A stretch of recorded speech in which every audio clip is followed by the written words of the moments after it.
O Wilson Lima está de volta agora aqui com a gente. O Wilson teve acesso ao texto do novo arcabouço fiscal e ele vai trazer essa informação agora para a gente aqui.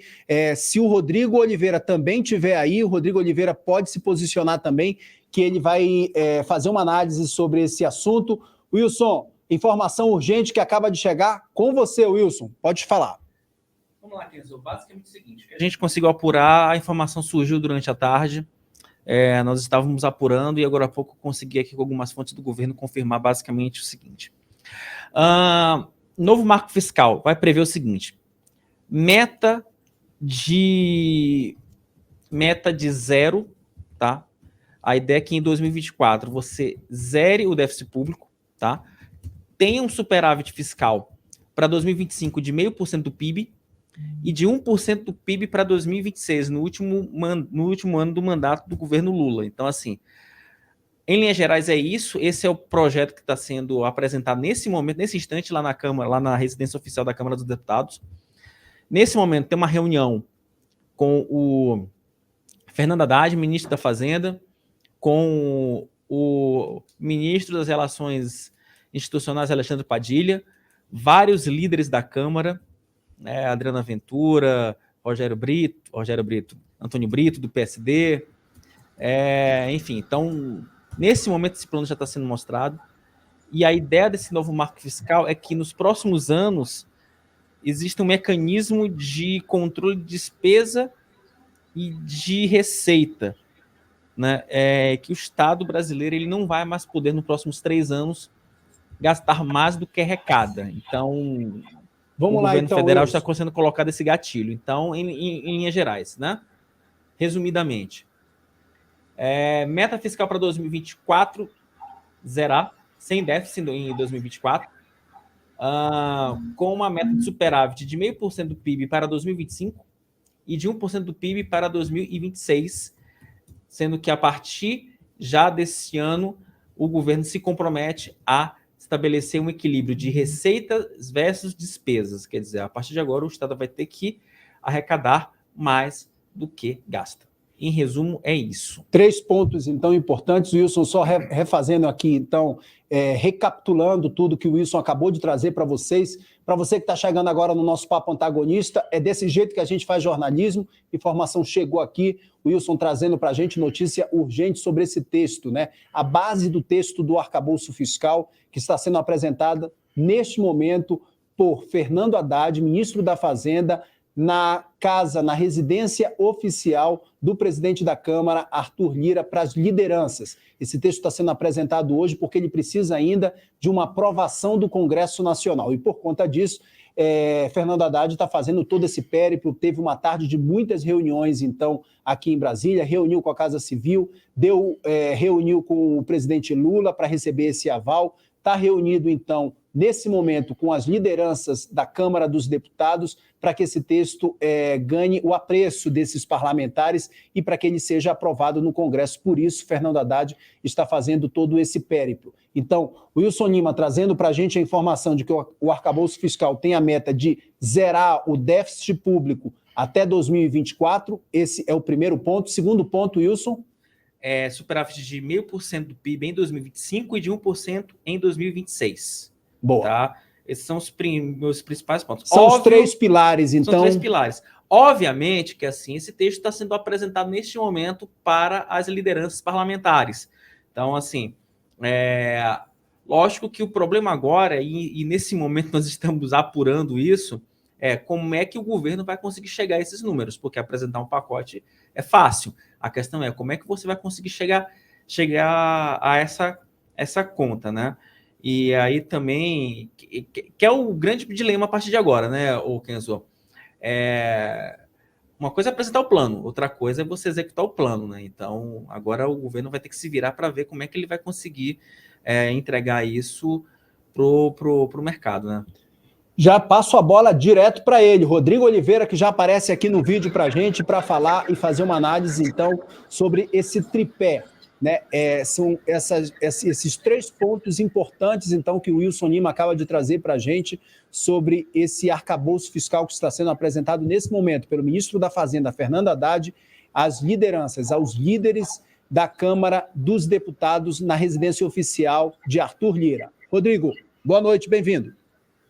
Boa noite, Kenzo, boa noite, Wilson, boa noite, Duda, que deve estar por aí pelo menos escutando a gente. É o seguinte, né? Durante o dia, a gente teve o mercado financeiro principalmente ficou muito atento a essas movimentações. Aí a gente teve uma movimentação lá para as 3 e pouquinho, que é no meados ali daquela reunião do Haddad com o Lula, como se algo tivesse vazado, a curva de juros, né? Os juros futuros se mexeram de uma forma um pouco abrupta, e aí levava a crer aí que já tivesse um vazamento dessa ideia. E a ideia permaneceu sendo essa aí, de que você teria ou um leve déficit ou zeraria o déficit fiscal no ano que vem, né? Para quem não sabe, receitas encontrarem as despesas, né? Como a gente faz em casa, né? Em 2025 você já teria um superávit e a partir de 2026 você teria estabilidade da dívida, né?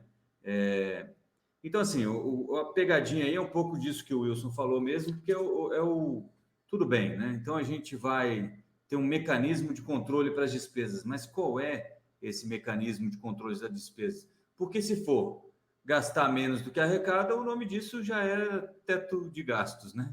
Eu não sei por que demorou tanto, se a gente vai ter a mesma ideia, mas se for o que foi ventilado durante o dia hoje, de que as despesas teriam um piso de gastos, que seria a evolução do PIB, então ela subiria conforme o PIB sobe, e ainda tem coisas circulando, a gente vai saber disso, claro, amanhã, provavelmente, com o texto em mãos, etc. e tal, mas ainda tem coisas circulando de que teriam medidas anticíclicas, né, que seriam, se o PIB não crescer, ou crescer muito pouco, aí o governo gasta mais. Né? Como é que você arrecada mais se está crescendo menos, né? Porque senão você sufoca a sociedade com impostos. E a dúvida, parece que desse tempo todo, nessa discussão entre o Lula e o resto da equipe econômica, era justamente quanto de arroxo você consegue fazer agora nesse começo para chegar lá em 2025 com esse superávit fiscal, né? Tendo uma receita maior que a despesa, que é a grande promessa do Lula, inclusive é algo que ele quer utilizar aí como parte da campanha dele, a reeleição, né? Você vê, tem 3 meses e aquela história de que não teria reeleição já foi para o brejo. Então... Desculpa, perdão, Rodrigo, pode continuar. Não, então, pode concluir. Pronto, o que a gente está esperando aqui, na verdade, são os detalhes mesmo para a gente saber para onde vai. O movimento na curva de juros futura hoje, que teve uma abertura na curva, né? Então as taxas de contratos de DI, que a gente chama, que são como se fossem empréstimos, né? A prazos diferentes, subiram todas elas, o que indicaria aí um espaço maior para gasto e aí um Banco Central que teria que atuar subindo juros para conter essa sanha gastadora. Se isso vai se refletir na realidade, se realmente tinha vazado, se foi só um reflexo da medida hoje do CONFAS de aumentar o ICMS para os combustíveis em R$1,40 e poucos centavos, se foi só isso ou se foi o arcabouço, a gente vai ver provavelmente amanhã nos mercados, né? Então, ainda tem muita coisa nebulosa. O Wilson, coitado, passei o dia incomodando ele para ver... Nós nos incomodamos, amigo. Aqui, ó. Aqui é trabalho de equipe, amigo. Aqui isso, verdade, assim que funciona. É verdade. Para ver se a gente conseguia confirmar esse vazamento, mas por enquanto ainda a gente não sabe. Pois Wilson, é importante esses pontos que você trouxe para a gente, então, desse superávit que seria de 0,5% do PIB, com a possibilidade de crescimento até 1% para 2026. Seria isso, né? Esse também seria um dos pontos desse tripé, desse texto do arcabouço fiscal. É claro que isso está sendo uma proposta ainda que está sendo levada por Fernando Haddad, pelo ministro da Fazenda, para os líderes, e o texto pode mudar, inclusive, né Wilson? Então, o texto pode mudar. Mas isso é legal, só para você que está no chat, para você que nos acompanha nesse momento, aproveitando que o nosso Rodrigo está aqui na tela, é algo que a gente conversava aqui nos bastidores, né, Rodrigo? Que assim, se de fato, se esse texto de fato for nessa linha, é um texto conservador para um PT, entendeu? A questão é como é que vai ser, qual é a pegadinha por trás desse texto, porque tecnicamente, né, você prevendo aí um superávit de 0,5% em 2025 e de 1% em 2026, quer dizer, você pelo menos tem um princípio básico, que era o próprio teto de gastos na gestão Temer, né? É bom lembrar que o PT, e aí é uma questão interna do partido, e aí inclusive acho que nós já falamos sobre isso aqui no programa, o maior inimigo do arcabouço fiscal vai ser o próprio PT, vai ser a própria base do PT. Porque a base ideológica do Partido dos Trabalhadores, puxada principalmente pela Gleisi Hoffmann, que é a presidente do partido, eles não querem esse modelo de teto de gastos. Eles não querem esse modelo de arcabouço fiscal. Por quê? Porque é um modelo que, na visão do PT, engessa o desenvolvimento do Estado. Na visão do PT, esse modelo de controle de gasto engessa. Por quê? Porque tira do Estado um pouco a sua capacidade de ser um indutor da economia. E o PT, tudo que o PT quer é gastar. Né? Gastar, mas aquilo que o Rodrigo já falou para a gente aqui N vezes, já está todo mundo cansado, careca de saber que Estado gastador não gera riqueza, gera inflação, gera prejuízo. Aprendi, Rodrigo, é isso mesmo? É isso. Não é tão mecânico, mas é mais ou menos isso. É isso. Eu sou um bom aluno. É um ótimo aluno. Então, assim, é isso que acontece. Então, o PT vai pressionar por um texto um pouco mais flexível. E é bom lembrar, gente, mais uma vez falando sobre estratégia política. É absolutamente normal. Essa é uma tática do Lula, tá? Essa é uma tática do Lula, e não se enganem. O Lula sempre apresenta um texto, quando você tem uma ação do Poder Executivo, um texto um pouco mais rígido, para que lá na Câmara você possa negociar uma flexibilização ou outra, porque também não faz muito sentido para o PT apresentar um texto muito amplo, e aí, opa, o que eu vou aqui, qual é a concessão que eu vou ter aqui, né? Então, esse é um primeiro momento, não significa necessariamente que esse modelo que está sendo apresentado hoje para as lideranças parlamentares vai ser de fato o texto final. Vai ter uma outra reunião, haverá uma outra reunião amanhã, às 9 da manhã, na residência oficial do Senado, com os senadores, em que esse mesmo texto vai ser apresentado para o Senado, também para sentir a temperatura lá dos parlamentares. E só para fechar, Kenzo, na parte política, é curioso, né? Como é que o governo Lula, até a semana passada, até quinta-feira, né? Antes do Lula pegar aí uma virose, o próprio Lula falava que não, vamos esperar um pouco, vamos apresentar o marco fiscal no retorno da viagem para a China, que seria ali na segunda semana de abril, que está na terceira semana de abril, né? Aí o Lula pega uma acaba sendo acometido por uma doença, né? Fica no Brasil, não viaja para a China. Consequentemente, o Jair Bolsonaro aproveitou esse fato para voltar para o Brasil, e aí o PT teve que correr rapidinho para apresentar o marco fiscal. Me pareceu muito, né, que o PT tá louco para apresentar uma agenda positiva para tentar anular a volta do Jair Bolsonaro, para tentar pelo menos anular os efeitos de um retorno político do Jair Bolsonaro. Me pareceu muito isso. Correr com arcabouço para que ninguém fale do Jair. Inclusive, a Júlia Schiafarino está apurando também esse assunto, está em cima desse lance da meta fiscal, está falando aqui dessa proposta, né? Ainda o Padilha falou sobre isso também, que essa proposta fiscal tem instrumentos anticíclicos, foi como definiu, estabelece instrumentos anticíclicos que possam estimular a economia em momentos de retração de regras estáveis que ultrapassam o governo do presidente Lula. Permite planejamento, previsibilidade para quem quer investir no país. Então, já repercutindo um pouco, a Júlia Schiafarino trazendo essa informação que já está subindo aí no nosso site, inclusive. Rodrigo, passo a bola para você sobre essa fala de Padilha.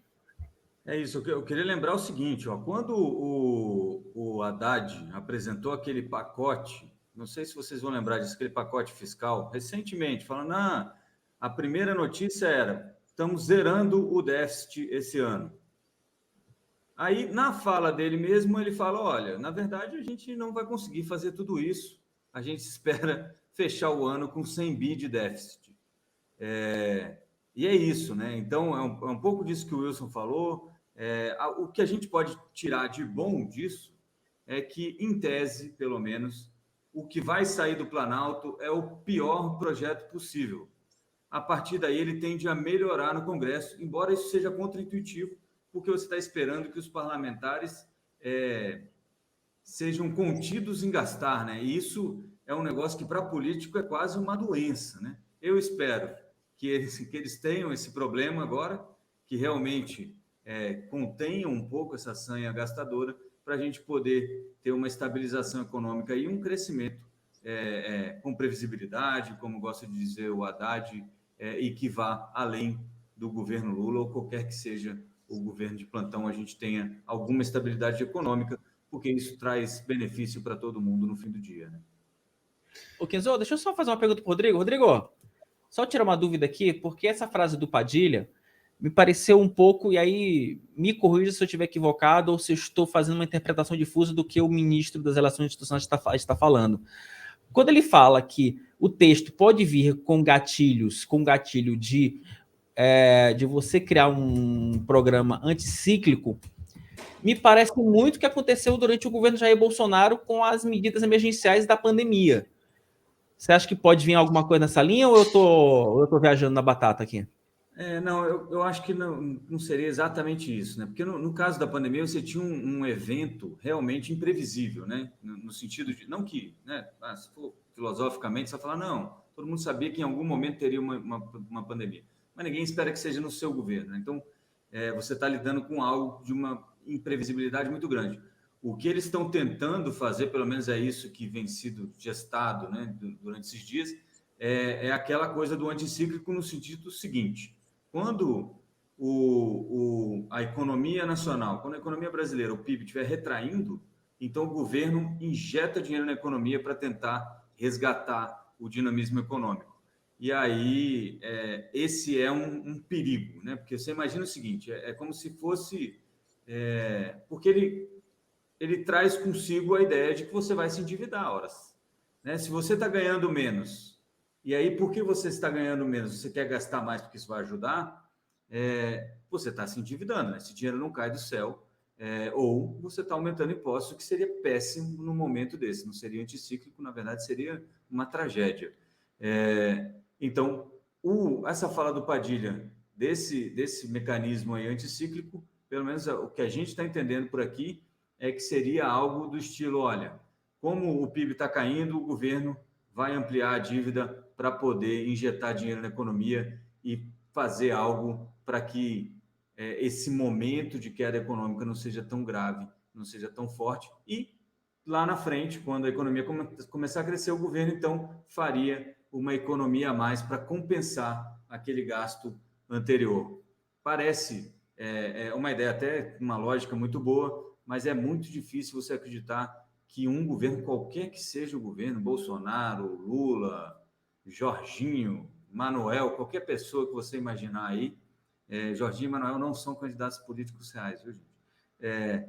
Você imaginar que num momento de bonança ele não vai querer gastar um pouquinho a mais também, né? E já gastou a mais quando as coisas estavam mais difíceis. Então, parece que você cria um piso na despesa e, se for isso, o mercado tende a reagir mal. Se o mercado reagir mal, aí é aquele recado do Roberto Campos Neto.